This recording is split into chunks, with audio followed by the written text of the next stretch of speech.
Hello, this is Deo. I want to talk about quiet quitting. The last week or so, it's been all over the media, everywhere. Quiet quitting is really not a new thing, right? Most employees, when they're thinking about their next step, it takes time for some people, right? For some people, it might just happen abruptly. Hey, I'm done with this place. I'm gone. See you later.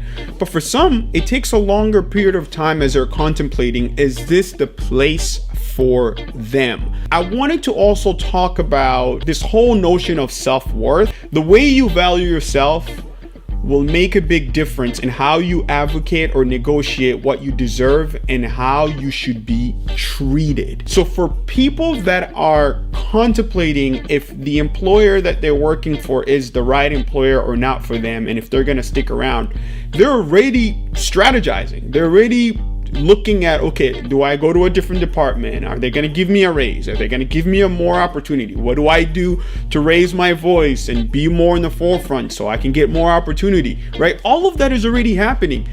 And as people contemplating if they're going to stick around or not, sometimes it's their prior commitment that they have outside of work, that they rely on the compensations that they get, that prolongs the process for them to consider if they're going to quit or not.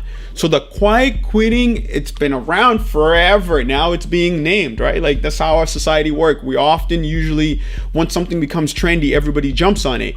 But most folks are not going to cut the cord right away, right? They're not going to just pack their stuff and throw a pink slip and say, hey, I'm done, I'm leaving. It takes time. Sometimes people are still hopeful that changes that they're looking for will occur, so they're going to stick around. But sometimes people have become naysayers, right? They've become skeptical of their employer, but they can't just leave because they rely on the compensations that they get, or they have a family community that they've developed within the workforce, or it could be proximity, right, to where they live. It could be the industry that they're working on. They feel like they're subject matter expert. There's so many different factors that contribute to people quitting and leaving.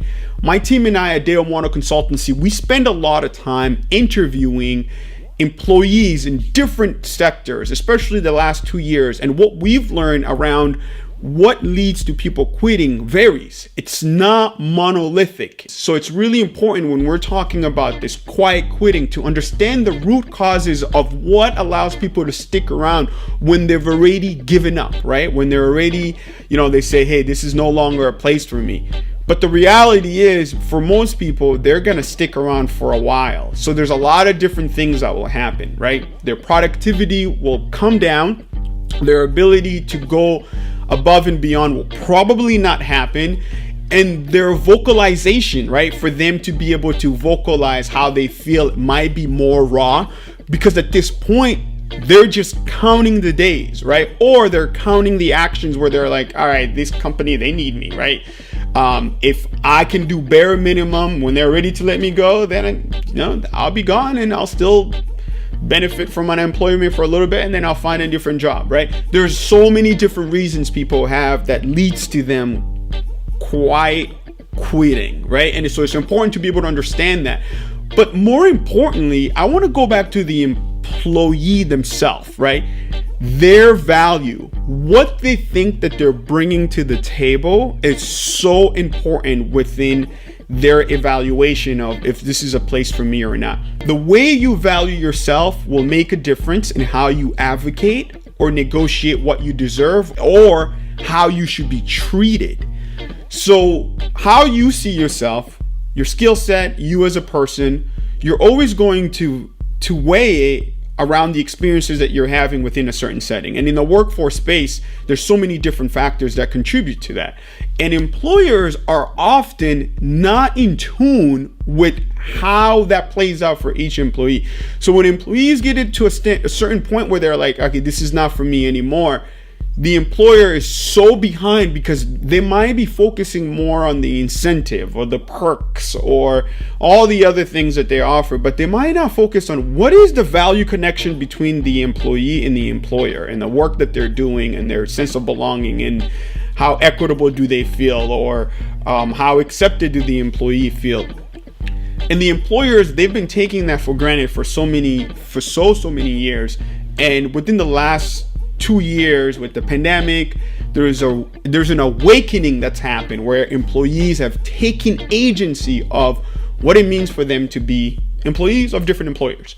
So when we talk about quiet quitting, it's nothing new. It happens all the time. People strategize on how they're going to leave, and there's many factors that contributes in the longevity of time that it takes for someone to say, hey, you know what, like, I'm just going to slowly fade away, and then I'll be out. Or for some, they've already been quietly quitting for so long, but you just don't know it, and they're just putting a facade. And then when a better opportunity comes, or if they're maxed out, like, boom, forget about it. And then the employer says, wow, I'm so shocked. We had a great review this year. They even got a bonus, right? Everything seemed to be going great. Why did they leave? Well, they left because they were not content or happy about the experiences that they were having within your organization. And you never met them where they were. So therefore they never expressed it. And when they got burned out, it was time for them to leave. They just left, right? So I think it's really important when we talk about this quiet quitting. It's not a new phenomenon. It's been happening forever. But more importantly, you got to focus on the driver. What are the drivers that are impacting the employee for them to feel that they're in a place where they no longer believe in your vision, mission, or you as an employer, which could be in a representation of your managers, directors, and supervisors. So I hope this video was helpful. Have a great day. Persevere to excel. Go get it.